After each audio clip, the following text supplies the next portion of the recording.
An Ginoo maadaha iyo.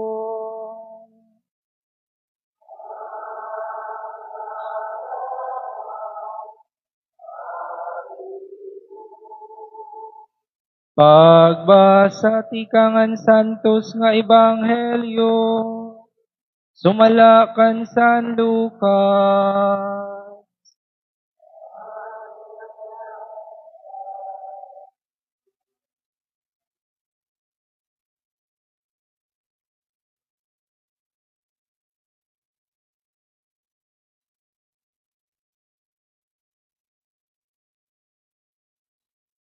Inabot an panahon han pag-anak ni Isabel, nga nag-anak iya hin lalaki.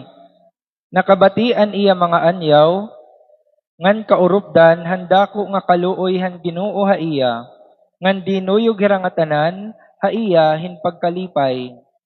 Han walo na kaadlaw an bata, kinadto hira basi buhaton nira an seremonyas, hin pagturi ha iya.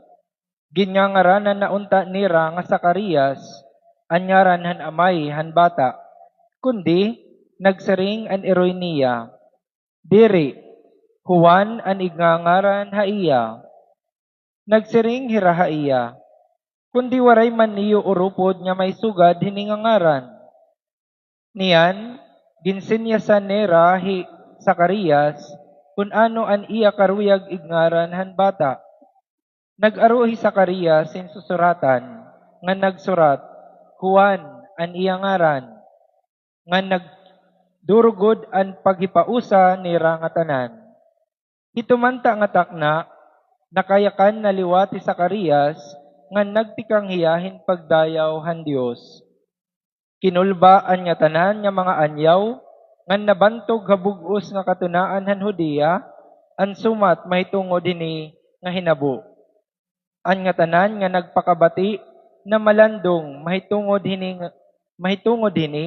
nga nagpakianahira, ano daw la an aabutan hini nga bata. Dayaggod nga nakadaha iya an gahom han Ginoo. Kabugtuan an ebanghelyo hanaton Ginoo.